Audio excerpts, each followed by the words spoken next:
प्रिय दर्शकों, नमस्कार। त्रिदिवसीय महापर्व छठ की हार्दिक शुभकामनाएं। सूर्य षष्ठी व्रत मुख्य रूप से भगवान सूर्य का व्रत है। इसका सर्वाधिक प्रचलन बिहार में है, लेकिन आज के समय में देखा जाए तो छठ पूजा बिहार से निकलकर दुनिया के हर कोने में पहुंच चुका है। जहां भी बिहारी गए हैं, अपने साथ इस पारंपरिक त्योहार को भी ले गए हैं। आस्था, निष्ठा और पवित्रता का महापर्व से बड़ा प्रकृति का पूजा कोई हो ही नहीं सकता। इसके बारे में जानने से पहले चैनल को सब्सक्राइब करें, नोटिफिकेशन बेल दबाएं और वीडियो को शेयर करें ताकि ये चैनल आपको उपलब्ध होता रहे।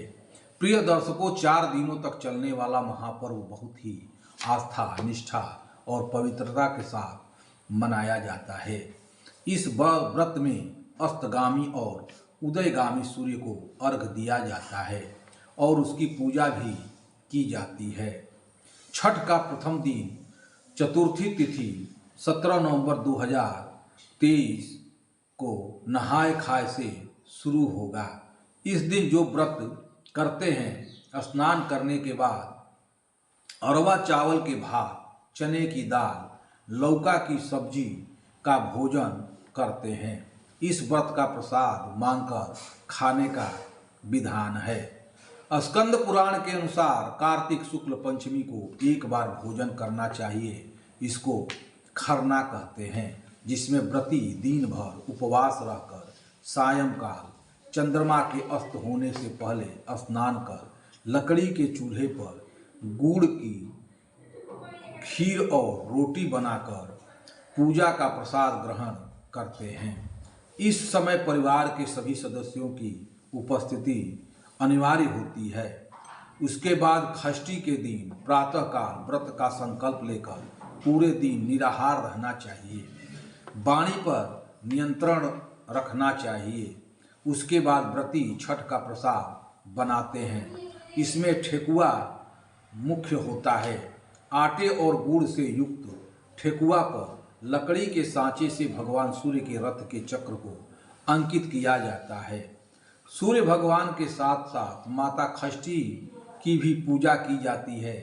षष्ठी देवी की प्रतिमा बनाकर उनकी पूजा की जाती है। शाम को जल स्रोत में ध्यान लगाकर डूबते सूर्य को अर्घ देते हैं। प्रसाद में ठेकुआ के अलावा सभी फल जैसे सेव, संतरा, शरीफा, अनानास, नारियल आदि, गन्ना, डंठल युक्त हल्दी, मूली, मिठाई आदि होते हैं। मन्नत मांगने वाले कोसी भी चढ़ाते हैं। भूईपरी करते हुए घर से घाट तक जाते हैं। सूप दौरा मन्नत के अनुसार 1 से अधिक भी होते हैं। रात में घाट पर कोसी लेकर जाते हैं। आंगन में सायंकाल घाट से आने के बाद कोसी भरी जाती है और कोसी के परंपरागत गीत गाए जाते हैं। रक्त चंदन, रक्त पुष्प भगवान सूर्य के पूजा में विशेष रूप से रखना चाहिए। अगले दिन सुबह सप्तमी तिथि को उदयाचल सूर्य को अर्घ देकर व्रत समाप्त किया जाता है। व्रत का विसर्जन किया जाता है। अर्घ ताम्र पात्र में शुद्ध जल लेकर उसमें रोली, पुष्प, अक्षत डालकर उस जल से भगवान सूर्य को अर्घ देना चाहिए। अर्घ का समय स्थान के अनुसार होता है। ऐसे बलिया में 19 नवंबर 2023 को सायं 5:05 पर अस्तगामी सूर्य का अर्घ दिया जाएगा, जबकि 20 नवंबर 2023 को सुबह 6:23 पर अर्घ उदयगामी सूर्य को अर्घ दिया जाएगा। ऐसा माना जाता है कि पंचमी के सायंकाल से ही घर में माता षष्ठी का आगमन हो जाता है। छठ व्रत अन्य मनोकामनाओं की पूर्ति के साथ पुत्र कामना के लिए भी किया जाता है। छठ व्रत की कथा इस प्रकार है कि एक वृद्धा ने कोई संतान नहीं थी। कार्तिक शुक्ल सप्तमी के दिन उसने संकल्प लिया कि यदि उसके पुत्र होगा तो वह व्रत करेगी। सूर्य भगवान की कृपा से वह पुत्रवती तो हुई, पर उसने व्रत नहीं किया। लड़के के विवाह हो गया। विवाह से लौटते समय वर वधू एक जंगल में डेरा डाल दिए, वहाँ पर रुक गए। तब वधू ने वहाँ पालकी में अपने पति को मरा पाया। वह विलाप करने लगी। उसका विलाप सुनकर एक वृद्धा उसके पास आकर बोली, मैं छठ माता हूँ, तुम्हारी सास सदैव मुझे फुसलाती रही।